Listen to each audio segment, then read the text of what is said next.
মাতৃত্বের জার্নিটা যেমন সুন্দর ঠিক তেমনি চ্যালেঞ্জিং। আর এই চ্যালেঞ্জিং জার্নিতে আমার সবথেকে বেশি চ্যালেঞ্জিং অধ্যায় মনে হয় ব্রেস্ট ফিডিং জার্নি। এই জার্নিতে আমাকে সবচেয়ে বেশি সাহায্য করেছে এই 3টে জিনিস: জলের বোতল, ফিডিং পিলো আর ফিডিং অ্যাপ্রন। দেখতে খুব সাধারণ হলেও আমার এই চ্যালেঞ্জিং জার্নির অন্যতম সঙ্গী হয়ে উঠেছে এগুলো। যদিও এই ব্রেস্ট ফিডিং পিলোটা আমার এক ফ্রেন্ড আমাকে গিফট করেছে, কী যে উপকার করেছিল কি বলবো। যারা এটা ইউজ করেছো তারা জানো। আমরা যারা মা হয়েছি তারা জানি একটা ছোট্ট প্রাণকে নিজের শরীরের মাধ্যমে বাঁচিয়ে রাখার দায়িত্বটা যতটা সুন্দর ততটাই চ্যালেঞ্জিং। বারবার মনে হয় বাচ্চাটা ঠিকমতো খেতে পাচ্ছে তো, ওর পেট ভরছে তো, পর্যাপ্ত পুষ্টি পাচ্ছে তো। এই প্রশ্নগুলো অনেক সময় মনের মধ্যে ঘুরপাক খায়। আমরা জানি মায়ের দুধ সবথেকে পুষ্টিকর একজন শিশুর জন্য। প্রথম 6 মাস সাধারণত এক্সক্লুসিভ ব্রেস্ট ফিডিংয়ের পরামর্শ দেওয়া হয় সব মায়েদেরকে। তবু অনেক সময় আমরা নিজের আত্মবিশ্বাসের অভাবে আমরা দুশ্চিন্তায় পড়ে যাই। বিশেষ করে বাচ্চা বারবার খেতে চাইলে আমাদের মনে হয় হয়তো আমার দুধে ওর পেট ভরছে না।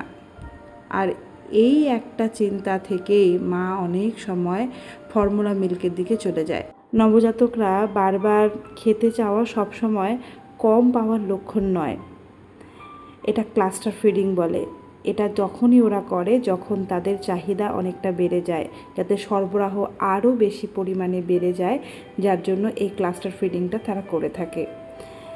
আমার ক্ষেত্রেও প্রথমবার মা হওয়ার সময় অনেক দ্বিধা এবং আত্মবিশ্বাসের অভাব ছিল। প্রথমবার কিছু ভুলের কারণে আমি সেই সময় ব্রেস্ট ফিডিং জার্নিটা পুরোপুরি চালিয়ে যেতে পারিনি। কিন্তু এবার দ্বিতীয়বার মা হয়ে সেই অভিজ্ঞতা থেকে অনেক কিছু শিখেছি।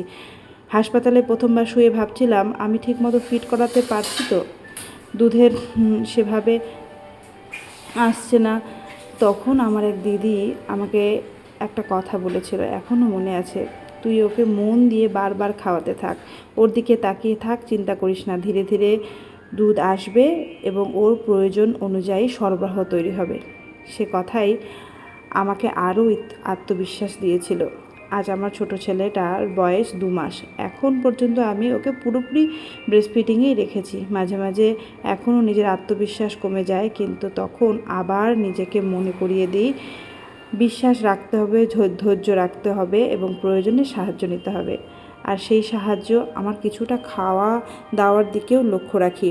আমি বেশি করে প্রোটিন জাতীয় খাবার খাই, সাথে করে লিকুইডি খাবার যেমন ডাল, স্যুপ, বেশি করে শরবত, জল, এই সমস্ত খাবারগুলো বেশি করে খেলে পরে সরবরাহ কমে না, বরঞ্চ বেড়ে যায়। এটা আমাকে অনেকখানি সাহায্য করেছে। আমার দুটো সন্তানের ক্ষেত্রে আমার দুরকম অভিজ্ঞতা হয়েছে। প্রথমবার যে ভুলগুলো করেছি আবার সেগুলো থেকে এবার শিখে অনেকটাই সংশোধন করার চেষ্টা করছি। তাই নতুন মায়েদের একটা কথাই বলতে চাই, নিজের উপর এবং নিজের শরীরের স্বাভাবিক প্রক্রিয়ার উপর আস্থা রাখো। তবে একসঙ্গে মনে রাখবে প্রত্যেক মা ও শিশুর অভিজ্ঞতা আলাদা।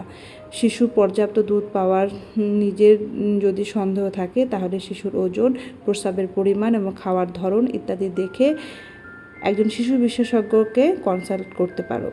মাতৃত্ব সহজ নয়, ব্রেস্ট ফিডিং সবসময় সহজ নয়, কিন্তু সঠিক তথ্য, পরিবারের সহযোগিতা, প্রয়োজনীয় সাহায্য আর নিজের উপর একটু বিশ্বাস, এই 4টে জিনিস এই পথকে অনেকখানি সহজ করতে পারে।